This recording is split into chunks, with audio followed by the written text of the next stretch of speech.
Hi there. It is so wonderful to be here with you today. I am so very pleased to present for the first time at the International Congress of GNM GHK, and a great big gracias, thank you, and grazie to Giovanna Conti for her role in this as well. Some of you may be familiar with my work, but you may not. So let me give you a brief introduction. I've been working in the holistic alternative field for over 30 years. I had a successful wellness center in Maine, and I learned GNM in 2009. I then sold my wellness center in 2012 so I could work full-time with consulting and teaching with GNM GHK.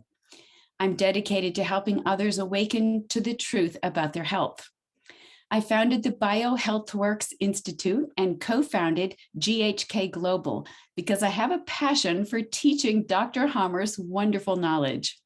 Seeing the light bulbs go off as people gain a greater understanding and awareness of not only their physical health, but why they think, act, and feel the way they do is so deeply rewarding for me. And like I said, I'm so grateful to be here today.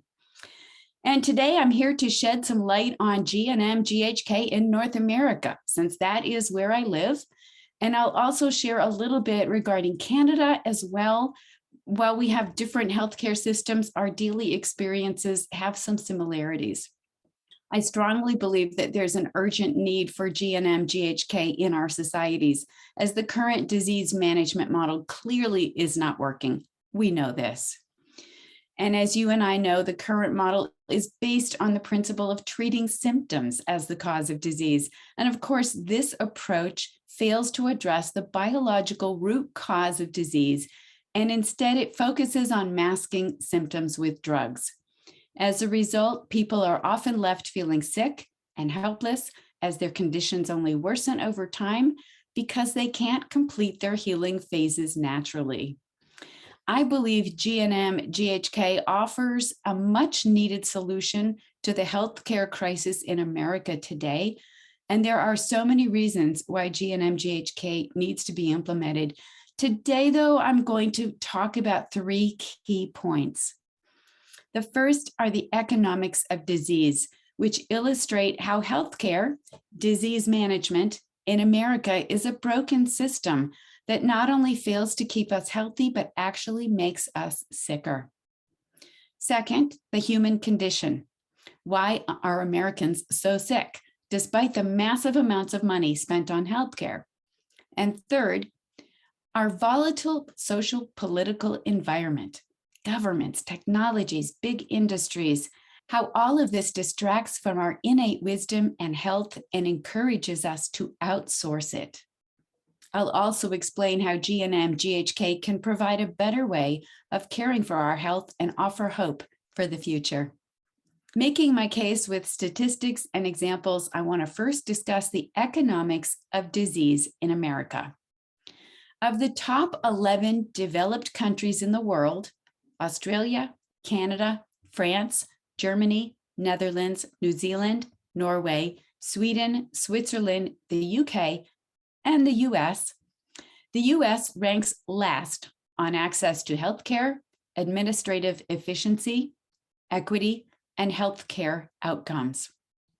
In other words, Americans spend more money on healthcare, disease management than any other country, and yet we are the sickest of these countries. We spend a whopping $3.8 trillion per year, which is 16.8% of our gross domestic product, our GDP, all spent on so-called healthcare. Why do we spend so much? Two reasons. Our healthcare costs are 2 times higher than the rest of the world because of our expensive treatments and procedures. It's been said that medical care is a 3-ring circus of overdiagnosis, overtreatment, and unintended consequences. This includes the so-called prevention measures, such as early detection screenings and routine testing, to the tune of $27 billion spent each year. Examples of this include routine blood and urine tests and EKGs in healthy adults, total body scans, routine diagnostics performed on patients with advanced age or who suffer from advanced dementia or terminal illnesses. cancer screening tests that offer no benefit, screening for ovarian, thyroid, pancreatic cancers, and a lot more. Screening technologies that offer benefits but are performed on those who don't need them, the very young and the old. X-rays, MRIs, CT scans for trauma, orthopedic, neurological, and other indications that have been proven over time to be unnecessary. These expensive and often invasive procedures lead to overdiagnosing, which is also a significant problem in the United States. Overdiagnoses represent between 158 billion and 226 billion in wasteful spending. Furthermore, these tests and procedures are misleading people into thinking they are doing everything possible to improve their health and fight disease. In my opinion, it's time to get off this merry-go-round. The other reason we spend so much is because our healthcare administrative spending accounts for 8% of the US GDP compared to 3% in other countries. In other words, we pay a lot more to run a broken system than other countries do. The largest healthcare revenue generators in the United States are hospitals, big pharma, which is what we call the pharmaceutical industry, and the medical device industry. Stating it simply, the revenues hospitals generate from their patients totaled $334.5 million in 2018, and this number increases every year. Pharmaceutical drug revenues in 2020 were $472 billion. We also have a hefty advertising budget for drugs. This is direct advertising from the pharmaceutical companies to the consumers. In 2016, $6 billion were spent to convince us to ask our doctors about medications to take care of all of our problems. This includes 663,000 television commercials that aired that year. The US medical device manufacturers' market size was valued at about $176.7 billion in 2020, and that includes items such as gloves, syringes, masks, thermometers, pulse oximeters, insulin testing kits, things like that. In addition, Americans spent out of pocket in 2021 $100 billion on alternative and complementary healthcare. That would include acupuncture, chiropractic, herbal medicine, hypnotherapy, and other modalities such as that.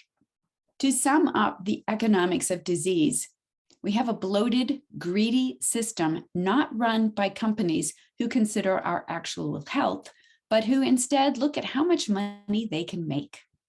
And in order to make even more money, their interventions are designed to keep us sicker for longer, because once we enter the system, it is difficult to get out.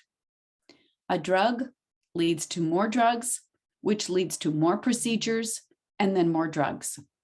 This is the business model of conventional medicine in America. It's about time we considered a different model, one that is based on natural biological laws and not run on greed. The Dalai Lama, when asked what surprised him most about humanity, answered, man, because he sacrifices his health in order to make money.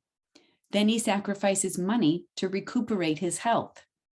And then he's so anxious about the future that he does not enjoy the present. And the result being that he does not live in the present or the future. He lives as if he's never going to die, and then dies having never really lived. This way of living, sacrificing our health for money and then our money for health, is not only unsustainable, it's unnecessary. In fact, it goes against our very nature. Our bodies are innately wise. They know how to heal themselves, but we've forgotten this wisdom in favor of a quick fix Band-Aid solution. We've forgotten that we have the power to heal ourselves. The good news is that it's not too late to remember this. It's not too late to reclaim our birthright of health and well-being, but we must start by understanding the biological laws of nature. Now let's look at the human condition. Why are Americans so sick, besides the reasons already mentioned? 6 in every 10 American adults have a chronic disease. 4 in every 10 have 2 or more chronic diseases. 80% of adults 65 and older have at least one chronic condition, while 68% have 2 or more. Why are Americans so sick? You and I know a big piece of this puzzle. It's because we don't know GNM, GHK. We don't live according to the biological laws of nature. In fact, we are far removed from our biology, and we have very little understanding of how our bodies actually work. So what is getting in our way? Let's start with some basics. 1 in 3 Americans don't get enough sleep. And why aren't we sleeping? Many people have trouble winding down at the end of their overly busy days, and they can't fall asleep.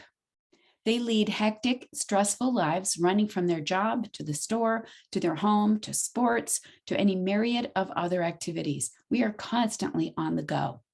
Since the pandemic began, 78% report being stressed over COVID. 78%. Stress is commonplace here. And when I hear that, I know a good number of these are actually conflict active or constellated, not just stressed. There is also a significant loss of having a connected family structure in America. The social environment has changed drastically in the past 60 years. Of first marriages, 42 to 45% will terminate with a divorce within the first year of marriage. Second marriages, 60% will terminate in divorce. Third marriages, 73% will terminate with a divorce. Add to that, we have the highest rate of single-parent households in the world. 25 to 30% of children under age 18 in the US live in single-parent households. More than 10 million children, which is nearly 1 in 7, or 14.4%, lived in poverty in 2019. And 71% of these children in poverty are children of color who often experience a different America than people such as myself. Now let's take a peek at our volatile social political environment and how this distracts us from our innate wisdom and health and encourages us to outsource it. Politics and our political environment. America is a divided nation, and these divisions have only increased in the past 5 to 10 years, 50 years. But you have to realize our country was established because of divisions. Do we want to govern ourselves, or do we want the English to make our laws? We've always been a divided country, and that is both a blessing and a curse. It's a curse when it's over very basic issues, such as whether people should have a right to medical treatment, whether to allow unlimited spending by special interests in political campaigns, whether to torture terrorists, and whether people should have an unbridled right to bear arms. Mungabi Jiet is a lecturer at the Yale Law School who says the United States is exceptionally polarized compared to other Western nations due to unique aspects of its history, culture, politics, legal institutions, religious attitudes, race relations, and foreign policy. Even though divisions exist in all countries, there are far more sources and forces of polarization in America. Now, I don't pretend to have the same perspective as a Yale Law School lecturer. However, what is obvious to me is that social polarization and the confusion that comes with it makes us more susceptible to experiencing conflict shocks and constellations. And the lack of practical resolutions to these issues leads to a state of prolonged conflict activity, which can eventually manifest as heart disease, cancer, constellations, and much more. Our fragile human condition was not built to withstand the constant uncertainty and volatile turbulence of our political environment, especially our current political environment. Thus, we have a cascade of medical interventions, including many pharmaceuticals, in an attempt to try and restore normal sleeping habits, eating habits, and stress levels instead of addressing the biological conflicts. We overuse these inappropriate pharmaceuticals, which interrupt our healing phases. We rarely get to actually finish them. We're on to the next job, the next entertainment event, the next activity, rather than resting and supporting our bodies. In 2019, almost 70% of adults over 40 took a pharmaceutical drug in the United States and 66% in Canada. 70% took a pharmaceutical, and yet it has been estimated that only 1 in 8 people have enough skills to manage their healthcare proficiently with the current system. And only 1 in 5 even have a basic understanding of medical treatments. And yet our dependency on healthcare professionals is total. The system made sure of that. The past 100 years of our allopathic system was designed from its inception to make doctors akin to gods with the power of life and death and healing over us. We are dependent fools. Why is it that so many people so willingly rely on a system they don't even understand? I have a few possible explanations. Many people feel they don't need to understand how the system works. It seems to be working, so what's the problem? If I have this symptom, I'll just get a pill from my doctor and the symptom will go away. Or I'll go to Walmart and get an injection and I'll be okay. People think this is a successful system.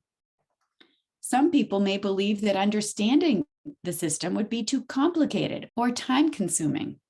We've been raised to believe only special human beings have the intelligence to be a physician because of how complicated medicine is. It takes 11 to 15 years of education to be a physician, and they have hundreds of thousands in student debt when they begin their careers. This means physicians are forced to stay in the system for several decades if they want to pay off their debt. And if they want to get out, they can't. Thus, many average folks see these hurdles and give up their power to the system, which is seemingly out of reach for most. Others may simply be content to let someone else manage their health for them. Perhaps their own health doesn't interest them. I don't know. We've become so divorced from our innate wisdom, and we have very little understanding of how our bodies actually work, that it has led us down a dangerous and expensive path.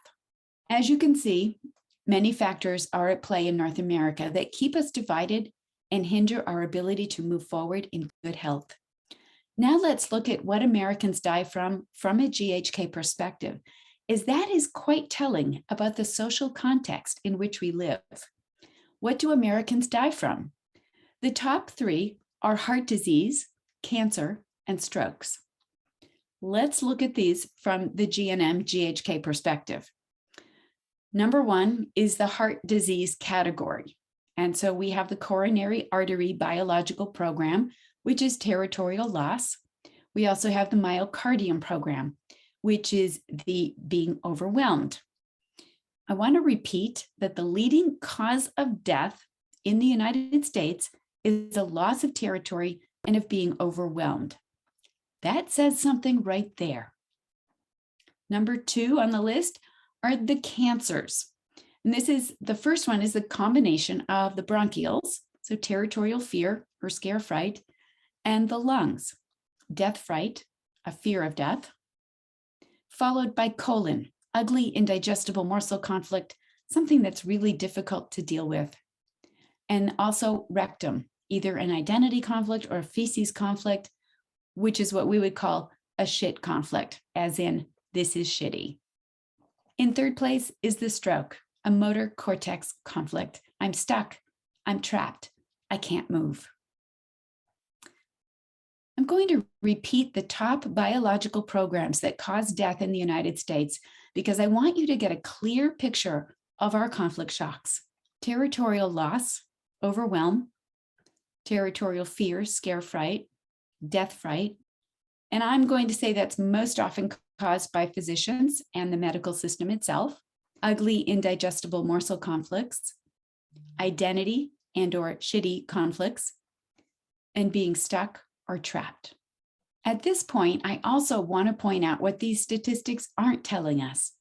A recent Johns Hopkins study claims more than 250,000 people in the US die every year from medical errors. Other reports claim the numbers to be as high as 440,000. This means that physician errors and medical errors are actually the third leading cause of death after heart disease and cancer and before strokes. Remember the overdiagnoses phenomenon that I mentioned earlier? Overdiagnosing leads to more and more medical treatments, pharmaceuticals, and ultimately more deaths. The cycle continues. Let's look at chronic biological programs running in the American children. Number one is asthma. 7 to 10% of our children have been diagnosed with asthma, scare fright, and or territorial fear. 18% of children living in poverty have been diagnosed, which means that these children are afraid. Food allergies are next. 18% of children have some sort of morsel conflict, territorial anger conflict, or identity conflict. Who am I? Where is my place?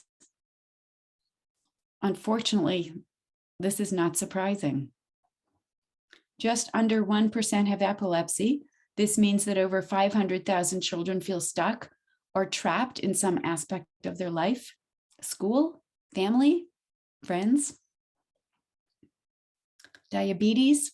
A recent study found that 18% of US adolescents, that's 1 in 5, and 24% of young adults, 1 in 4, had pre-diabetes during 2005 to 2016. This was highest in Black and brown boys. I wonder what these boys are resisting or experiencing as fear and disgust. Could it be the social system itself? This brings me to the fifth biological law, the quintessence. Dr. Hammer himself unknowingly summed up the core issues of the problems in America. He said, all so-called diseases have a special biological meaning. While we used to regard Mother Nature as fallible and had the audacity to believe that she constantly made mistakes and caused breakdowns, malignant, senseless, degenerative, cancerous growths, etc., now we can see, as the scales fall from our eyes, that it was our ignorance and pride that were and are the only foolishness in our cosmos. He then said, blinded, we brought upon ourselves this senseless, soulless, and brutal medicine. Full of wonder, we can now understand for the first time that nature is orderly and that every occurrence in nature is meaningful, even in the framework of the whole. Nothing in nature is meaningless, malignant, or diseased. It was our ignorance and pride, and blinded, we brought upon ourselves this senseless, soulless, and brutal medicine. It is our willingness to accept these things as truth that has led us down the path of chronic disease and ill health. A culture of fear and excessive intervention is further taking us away from our innate ability to heal. We know the human body is amazing, and yet we've been taught to believe that our bodies are machines instead of divine creations, and that they malfunction regularly. Thus, we need to see a doctor and take medication or have surgery in order to fix the problem. One perhaps positive thing, if we can say that, coming from the past 2 years of the pandemic, is the increasing awareness of what is termed mass psychoses. This is defined as an epidemic of madness that occurs when a large portion of society loses touch with reality and descends into delusions. I think of the witch hunts of the 16th and 17th centuries, where thousands of women were burned at the stake or drowned. Lynching of African Americans in the early mid-20th century. And now agreeing to be genetically modified when we don't even know what that means or what the consequences will be. There are 4 conditions that must be met to create mass formation. And over the last 50 years, the social bond between people in America has been increasingly weakened, creating the perfect opportunity for these 4 conditions to be met. They are a lack of social connection. Direct social contact has been replaced by impersonal contact through digital devices. Number 2, lack of meaning in work and in life. The rise of the megacorp has reduced the individual to a replaceable and impersonal work unit. Number 3, free-floating anxiety, the frontal lobe constellation. This arises from the social isolation and general meaninglessness of many areas of life that people experience but are unable to fix. They are powerless. Number 4, free-floating frustration and aggression, the bioaggressive constellation. The frustration created by the other 3 components is unfocused and unsolvable. They culminate in feelings of aggression that are easily manipulated if you know what you're doing. And our authority figures are very skilled at this. How many in America have experienced these principles? Well, I don't know. However, studies suggest that mass formation follows a general distribution. 30% of a population are brainwashed, hypnotized, and indoctrinated by the group narrative. 40% in the middle are persuadable and may follow if no worthy alternative is perceived. 30% fight against the narrative. That gives us 70% of this population, which is influenceable to a new way of being and thinking, to a new paradigm such as GHK. 70%, I'll take it. It's a great place to start. That's why it's so important to educate ourselves about the 5 biological laws of nature and our bodies, and to share it with others. Once we understand how our bodies really work, we can make informed and empowered decisions about our health and our care. Through GNM GHK, we can learn how to listen to our bodies and identify the signs of conflict activity and of the healing phase. And we can learn how to minimize or downgrade conflict shock so our healing phases are reduced. In my mind, politics and greed have corrupted almost every single aspect of healthcare, transforming it into the experience of disease management that it is today. We have a system where pharmaceutical companies, health insurance providers, and the government are all trying to benefit from our sickness. And we know that historically, a sick, weak population is easier to control. The psychologist Carl Jung once stated that it is not famine, not earthquakes, not microbes, not cancer, but man himself who is man's greatest danger to man, for the simple reason that there is no adequate protection against psychic epidemics, which are infinitely more devastating than the worst of natural catastrophes. He wrote that the individuals who make up the affected society become morally and spiritually corrupt. They become unreasonable, irresponsible, emotional, erratic, and unreliable. This is exactly what is happening in America today. We are becoming a nation of people who are unable to think for ourselves. We are becoming a nation of people who are willing to believe anything that we are told, no matter how absurd it may be. We've been led to believe that the healthcare system has good intentions because of all that they offer: drugs, surgery, procedures, testing. But the outcomes don't necessarily match what the intentions are. Too many people die, and too many have a low quality of life due to drugs and unnecessary procedures. Television, the internet, print media, social media, they all have their own agendas that play out in news, blogs, social media, commercials. We are bombarded with so much information, it's hard to know what to believe. We are being programmed to believe that we have little or no control of our health or its outcomes. The good news is that we don't need to accept the negative, disempowering view of the current healthcare system and the media. At best, they represent an ignorant and incompetent response. At worst, a deceptive program designed to control you and benefit them. We don't need more drugs or surgery. We don't need to keep pouring money into a system that is failing us. What we need is a new way of thinking about our health. We need to take responsibility for our own lives and our own health. We need the biological wisdom Dr. Hammer discovered. We can do this. We must do this. It is not only our lives that depend on it, it is the very culture and world in which we live that depends on it. So we turn to GNM GHK, a new paradigm for understanding your health, why you have the symptoms you have, how they will naturally progress and eventually finish. When we understand what our symptoms really mean, we are empowered to make room for the body's innate healing process without unnecessary interventions. This knowledge helps us to remain calm and focused on the goal of restoring our health. By understanding the biological laws of nature, we can create a foundation for lasting wellness, a new consciousness, if you will. The issue then becomes, how do we superimpose this new empowering consciousness onto a suppressive medical system designed to keep you sick and addicted to medications? Simply, you can't, not on a mass scale. You must begin at a grassroots level, individual by individual. And at the same time, the pandemic of COVID has done those of us spreading this word a huge service.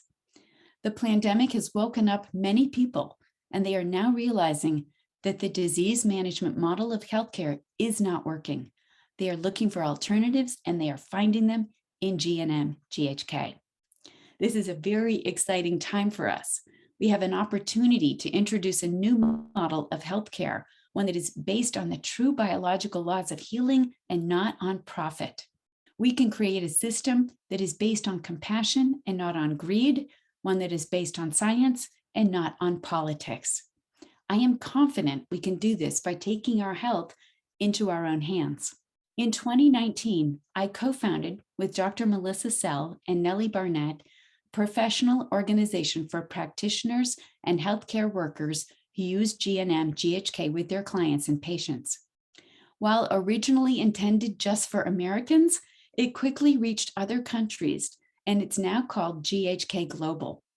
Our mission is to inspire and empower our members to elevate the health and wellness of people in their communities with the knowledge of Germanische Heilkunde. Our organization is small, yet we have members from 6 or 7 countries. We have all learned from different teachers because we welcome all, regardless of how anyone learns and who they studied with.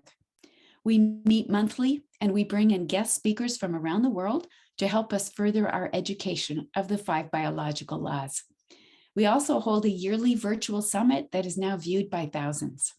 This is how we will advance GHK in the world, with grassroots organizations such as this International Congress that come together, sharing knowledge, wisdom, and skills to reach even more people, just like what we're doing here.